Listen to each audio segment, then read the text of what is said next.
What is up, guys? You already know what it is. Thank you for tuning in today. With the large influx of players joining Dead by Daylight due to the Five Nights at Freddy's chapter, I thought it'd only be appropriate if we make a nice beginner guide slash build for what you could use on SpringTrap. Now, you could see I'm waiting here in the security door, and that's going to be because of Bonnie's guitar add-on. It allows you to see the progression of generators when you're in the security door, and there we go. We just pop up on the survivors just like that.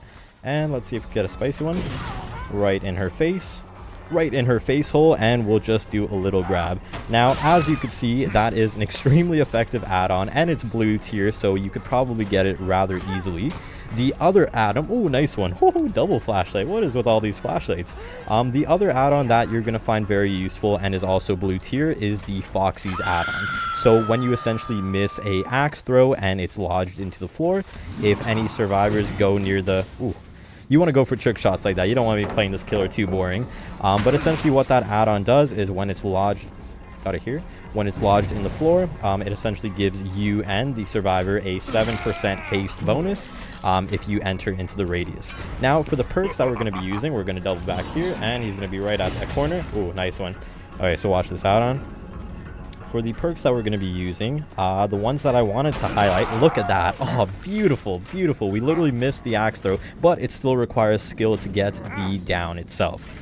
For the perks that I'm going to be suggesting for this build is Windows of Opportunity, Deadlock, which is now a standard perk, Barbecue and Chili, because SpringTrap has such amazing mobility, as well as SpringTrap's new perk, Fear Something, which allows you to see survivors when you're just kind of looking for them. If they look at you, they basically scream. Straightforward as that. Very effective perk. Ooh, almost. Kind of used to the Huntress throw angle. I'm not going to go for that guy. Not going to be a tunneler at the beginning of the match, but let's show off this build for now.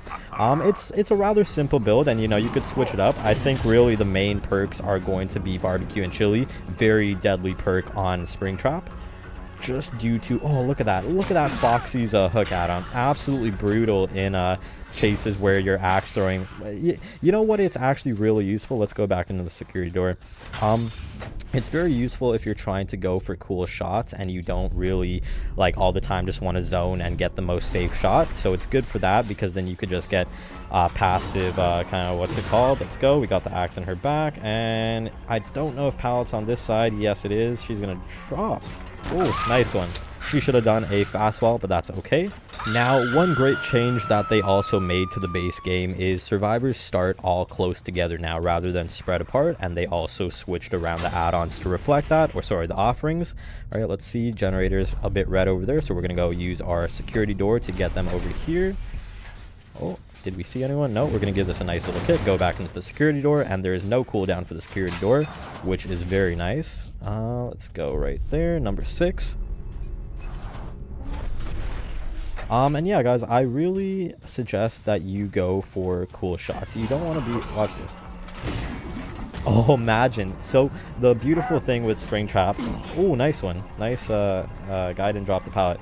The beautiful thing with SpringTrap is his mechanics are like no other killer that we've ever seen before. It introduces a whole new realm of gameplay, such that... Watch this. Oh, see that? Do you see that? If he had just... Nice, let's go. Basically, you could hit over very, very short loops, and there's going to be an extremely high skill ceiling for this, so I do encourage all of you to just go for those shots. Don't always go for the safest shot, especially with a great killer like SpringTrap.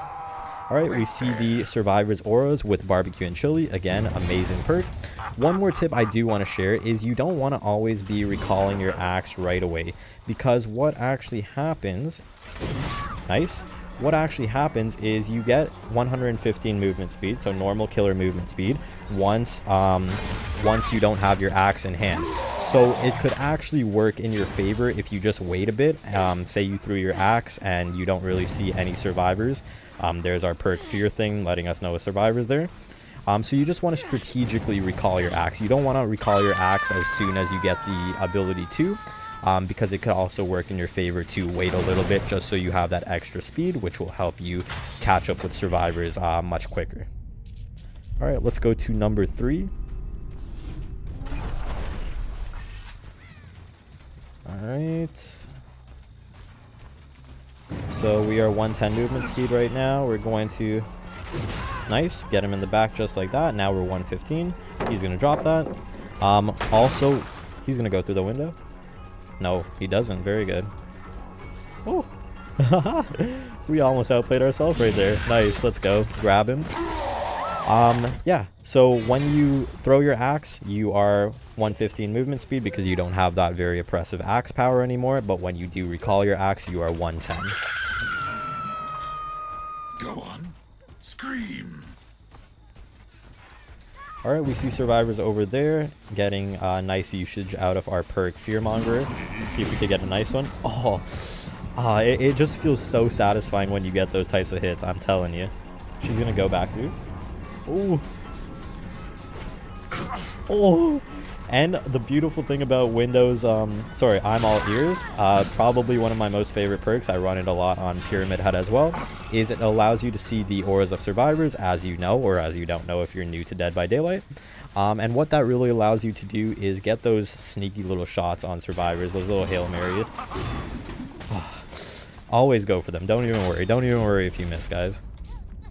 Oh, another tip I wanted to share is faking going into the security doors, because you could actually hear noises when you're inside a security door. So for example, if I go here, I could still hear the survivors' footsteps, the generator noises, and everything. So what you could often do, similar to how you play Xenomorph, is go into a tunnel and just kind of wave around there, wait in the vicinity until a survivor comes, and then you could just step back out. Alright, let's try to get a nice one for you guys. Oh, it's going to take a lot of practice to get good with that, but it's definitely going to be worth it. Look at that add-on coming in clutch. We just go through that little radius over there. Alright, I'm going to wait to reclaim my axe just so I have that slightly faster movement speed. Okay, now, because there's another survivor there. Oh, imagine. It's okay. Alright, we're gonna go back to this Sable Ward over here. We see her aura due to I'm all ears. Oh, so close. You guys saw that. Oh my god. Those hits are gonna be so beautiful. Do-do-do-do-do-do-do-do-do. Beautiful chase music, as always. They knocked it out of the park with the thematics.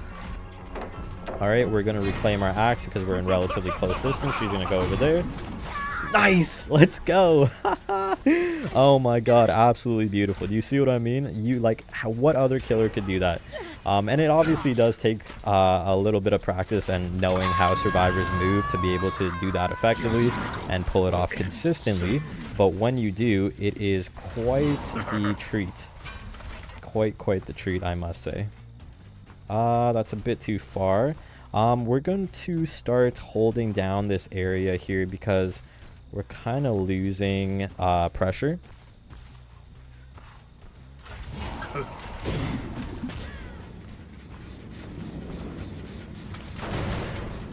Alright, give that gen a kick, and let's go into the security door here.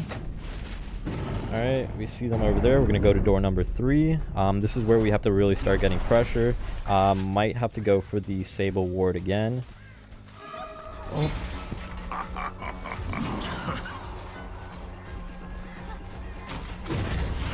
Oh, ho, ho, ho. Okay. No worries. The Megan wants to get chased. That is a-okay. We have our axe right back. Such a smooth power. Let's go. We get her down like that. I believe now everyone is on death hook. Another really good thing is their stats tracker. It actually tells you. Up you go. Okay, we see barbecue and chili. Sorry, gotta focus here for a minute, guys. But that stats tracker, beautiful. You could see if killers are playing scummy or if they are not playing scummy. By the average hooks. That's really the main stat that you want to look at when viewing that stat tracker is the average hooks. All right, let's see if we could trick her here. So we're gonna pretend like we're going back in here.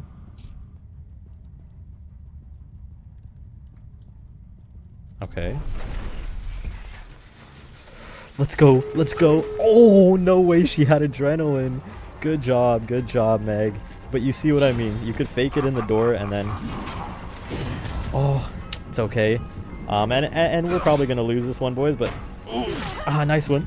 We can maybe get one down. Let's see, boys. Let's see. Oh. Okay. Ooh. Ooh, that's okay. Get that speed boost. Yeah, and you don't really want to, like, copium coming up, but you don't want to say, oh, I killed all survivors and I was just sweating and tunneling, so therefore I win. No, it's about how you play the game, guys. I know, hardcore copium. Ah, stupid tree branch. Imagine that one to end it off. Anyways, guys, GG. I really hope you enjoyed that one, and definitely look forward for more SpringTrap gameplay. I'm going to be playing a lot of him in the upcoming days, so definitely look forward to more. Take care.